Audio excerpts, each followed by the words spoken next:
Olá, sejam bem-vindos a mais um resumo inteligente. Aqui você conhece o livro de uma maneira breve ou retoma os principais conceitos dessa obra.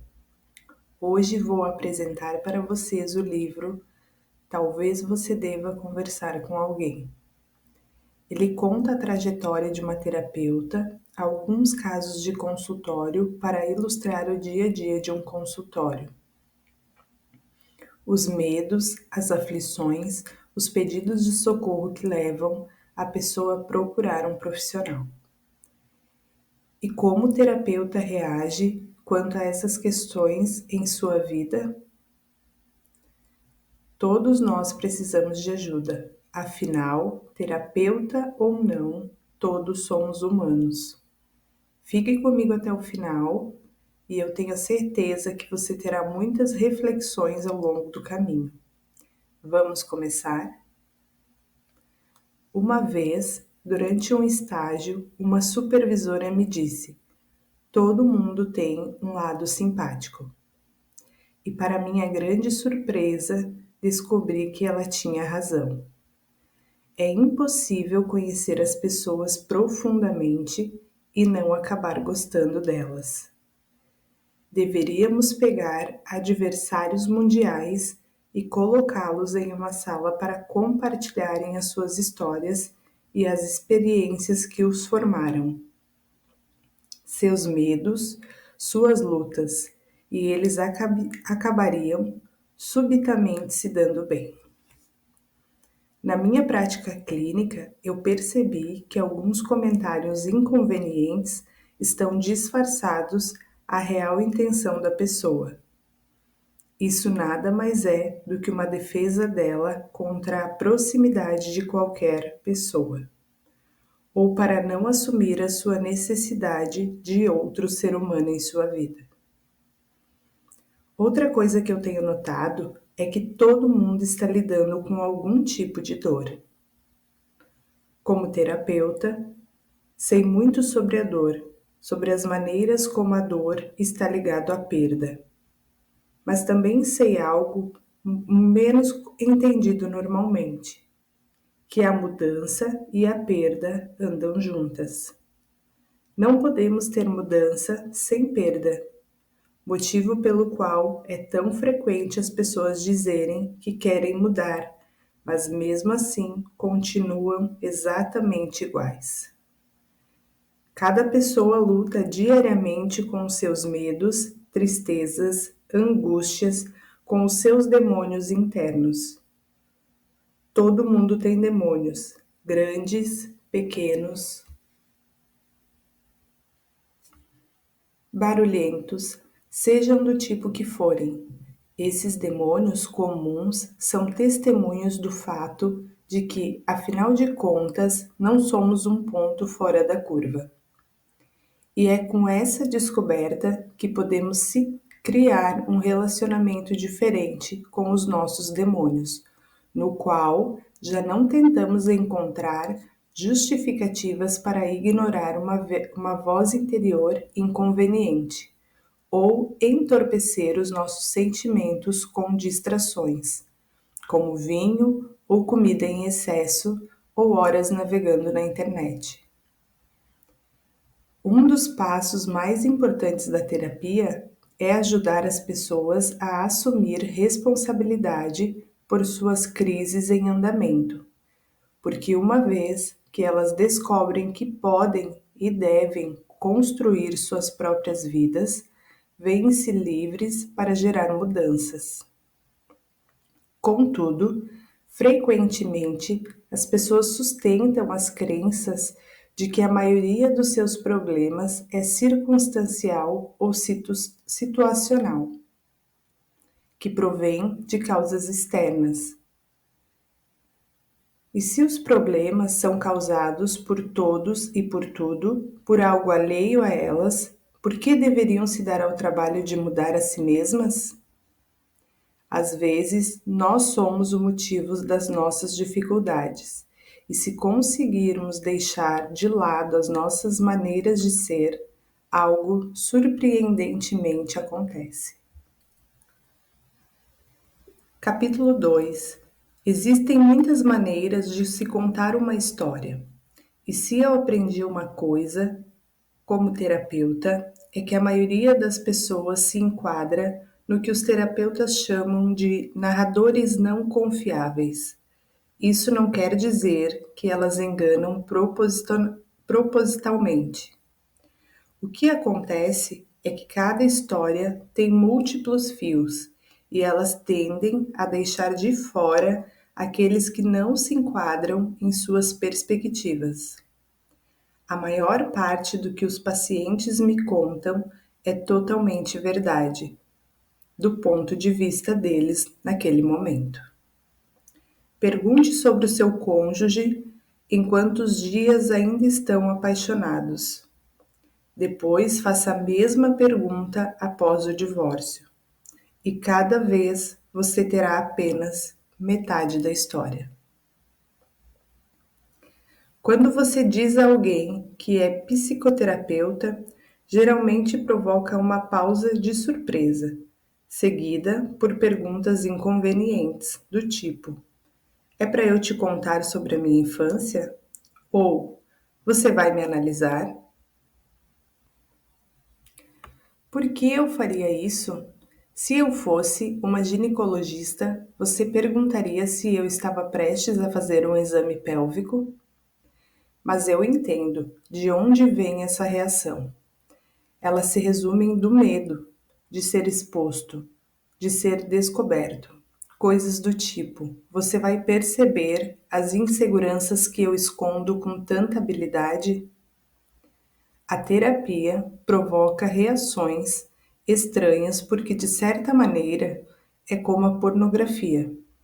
Ambas implicam um tipo de nudez. Ambas têm um potencial para exercitar e ambas têm milhões de usuários, cuja maioria mantém seu uso privado. Muitas pessoas que fazem terapia preferem não admitir. Quando diante de um paciente que esteja passando por uma depressão paralisante, do tipo que os leva a pensar: lá está o banheiro, a apenas 1,5 metros de distância. Eu sei disso, mas eu não consigo chegar lá. Um passo após o outro. Não olhe toda a distância de uma vez. Dê só um passo. E depois de dar esse passo, dê mais um passo. Você vai acabar chegando no chuveiro. E também chegará no dia seguinte e no próximo ano. Um passo. Pode ser que eles não consigam imaginar o término da depressão num curto espaço de tempo, mas não é preciso. Fazer algo induz a pessoa a fazer algo a mais, substituindo um círculo vicioso por um eficiente. A maioria das grandes transformações resulta de pequenos passos quase imperceptíveis que damos ao longo do caminho. Um paradoxo importante no processo terapêutico. Para realizar seu trabalho, os terapeutas tentam ver os pacientes como eles realmente são, o que significa perceber as suas vulnerabilidades, seus padrões e suas dificuldades mais arraigadas. É evidente que os pacientes querem ser ajudados, mas também querem ser estimulados e admirados. Em outras palavras, querem esconder suas vulnerabilidades e seus padrões e dificuldades. Isso não quer dizer que os terapeutas não procurem pontos fortes em seus pacientes e tendem a usá-los como apoio. Fazemos isso, mas enquanto focamos em descobrir o que não está funcionando, os pacientes tentam sustentar a ilusão para evitar a vergonha. Parecer mais compostos do que realmente estão. Ambos os lados têm o bem-estar do paciente em mente, mas frequentemente trabalham com propósitos diferentes a serviço de um objetivo mútuo. Geralmente, na terapia, o problema atual, o assunto que alguém traz, é frequentemente apenas um aspecto de um problema maior. A maioria de nós somos ótimos em encontrar maneiras de filtrar as coisas que não queremos enxergar, em usar distrações ou defesas para manter sentimentos ameaçadores à distância. Sabe que deixar emoções de lado apenas faz com que elas fiquem mais fortes, mas que antes de entrar e destruir a defesa de alguém, seja uma defesa, uma obsessão por outra pessoa, ou fingir que não vê o que está bem diante de si. Como o termo indica, as defesas servem para um propósito útil.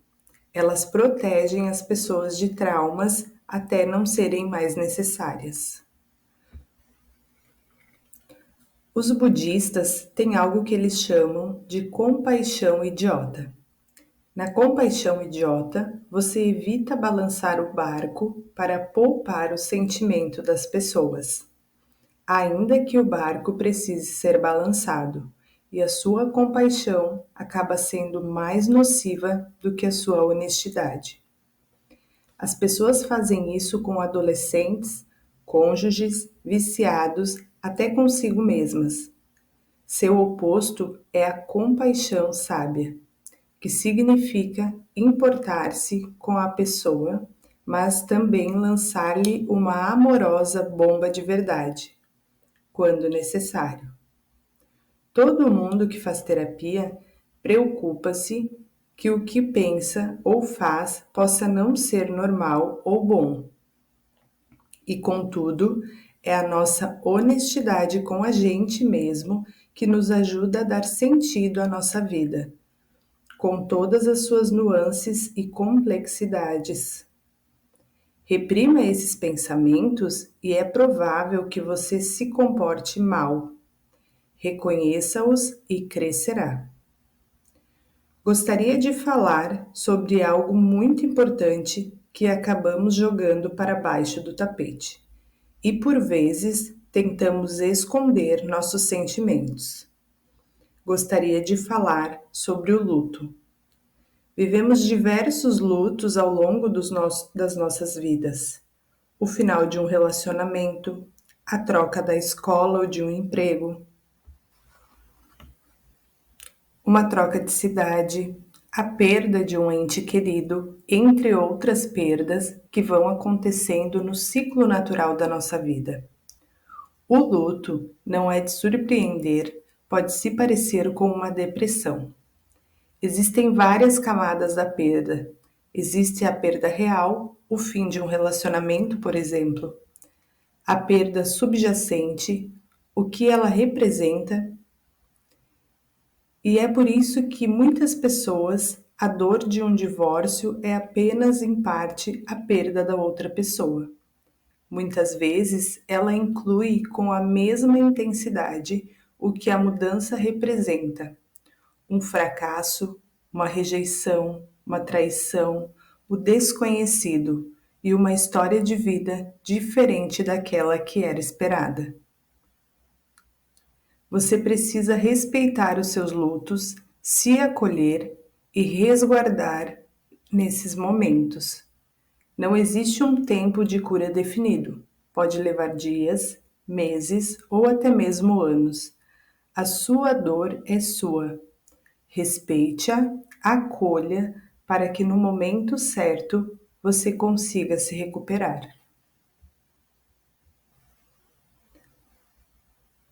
Gostaria de lhe fazer uma pergunta. Do que temos medo? Temos muitos deles, não é mesmo? Temos medo de nos machucarmos, de sermos humilhados, do fracasso e do sucesso. Medo de ficar sozinho e de estabelecer ligações. Medo de escutar o que os nossos corações nos dizem, de ser infelizes e de ser feliz demais. Medo de não ter a aprovação dos nossos pais e de nos aceitar como realmente somos. Medo de uma saúde ruim e de uma boa sorte. medo da nossa inveja e de possuir em excesso, medo de ter esperança em relação às coisas que podemos não conseguir. Temos medo de mudança e de não mudar, medo de que algo aconteça a nossos filhos, ao nosso trabalho, medo de não ter o controle e do nosso próprio poder. Temos medo da brevidade da vida e da duração da nossa mente.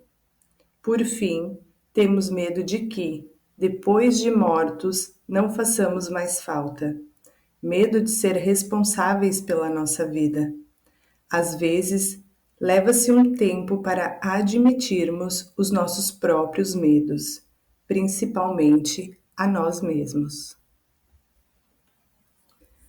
A maioria de nós vai à terapia sentindo-se encurralado, aprisionado por nossos pensamentos, comportamentos, pelo casamento, pelo trabalho, pelos medos ou o passado.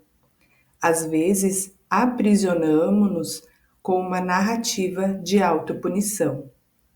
Se tivermos uma escolha entre acreditar em uma das coisas, ambas as quais podendo ser comprovadas. Sou incapaz de despertar afeto ou sou amado? Frequentemente escolhemos a que nos faz sentir-se mal. Porque mantemos nossos rádios sintonizados nas mesmas estações com estática. A estação, a vida de todo mundo é melhor que a minha. A estação, não posso confiar nas pessoas. Ou a estação, nada dá certo para mim. Em vez de girar o dial, mude a estação, contorne as barreiras. Quem está nos impedindo, se não nós mesmos? Existe uma saída desde que estejamos dispostos a vê-la. As pessoas costumam buscar uma sensação de familiaridade ao escolher os seus pares. Não é por coincidência que as pessoas que tiveram pais mal-humorados frequentemente acabam escolhendo companheiros ranzinzas. As que tiveram pais alcoólatras frequentemente são atraídas por companheiros que bebem um bocado.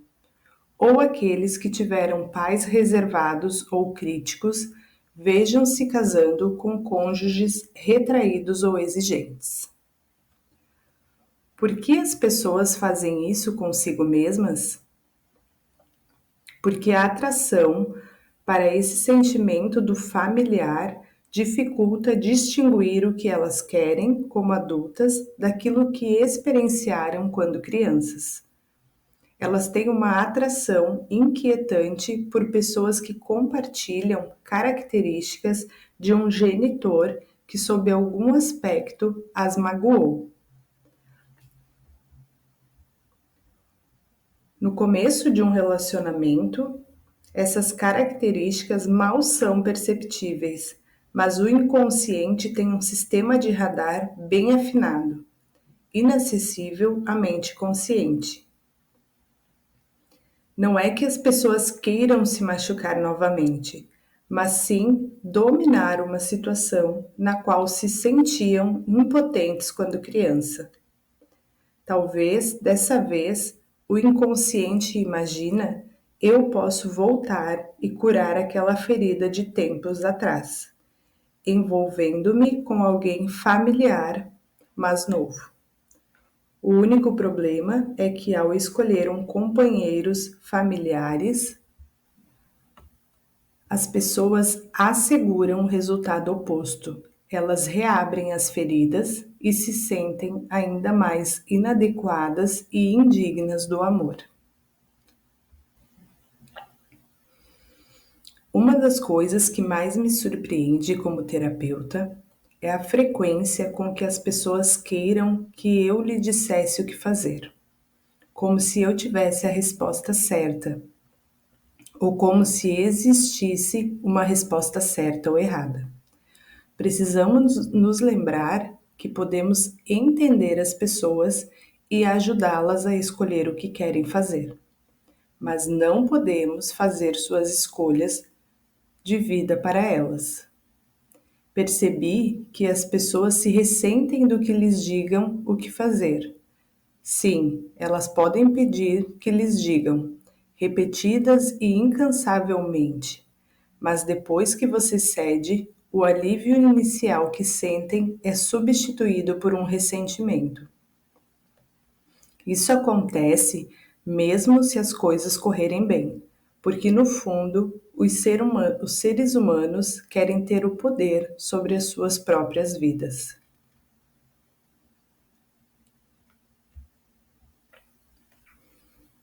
Gostaria de falar sobre o perdão.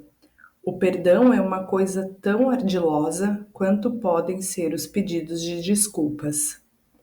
Você está pedindo desculpa porque isso faz com que se sinta melhor ou para fazer a outra pessoa se sentir melhor? Você lamenta o que fez ou está simplesmente tentando acalmar a outra pessoa, que acredita que você deveria se arrepender daquilo pelo qual se sente completamente justificada de ter feito? Para quem é o pedido de desculpas? Existe um termo usado, um perdão forçado. Às vezes as pessoas acham que para superar um trauma precisam perdoar quem quer que tenha causado o dano. Pessoas bem-intencionadas lhe dizem que até conseguirem perdoar, ficarão agarradas à raiva. Com certeza, para alguns, o perdão pode funcionar como uma liberação poderosa. Você perdoa a pessoa que lhe fez mal sem condenar as suas ações, e isso lhe permite seguir em frente. Mas com que frequência as pessoas sentem-se pressionadas a perdoar e acabam acreditando que exista algo de errado com elas se não conseguem chegar a isso, que não são suficientemente esclarecidas, fortes e compassivas? Então, a minha opinião é a seguinte: é possível se ter compaixão sem perdoar. Existem muitas maneiras de seguir em frente e fingir que se sente de determinada maneira não é uma delas. Algumas pessoas esperam que a terapia as ajude a encontrar um jeito de ser escutadas por quem quer que para elas as tenham tratado injustamente. Que esses companheiros ou parentes verão a luz e se tornarão as pessoas que elas tanto desejaram. Mas isso raramente acontece. A certa altura, ser um adulto completo significa assumir responsabilidade pelo rumo da sua própria vida e aceitar o fato de que agora você está no comando das suas próprias escolhas. Finalizamos por aqui mais um resumo inteligente. Se você gostou desse vídeo, curte e compartilha para que ele alcance mais pessoas. Se inscreva no canal para ficar por dentro dos próximos resumos que chegarão por aqui. Um grande abraço e nos vemos no próximo vídeo.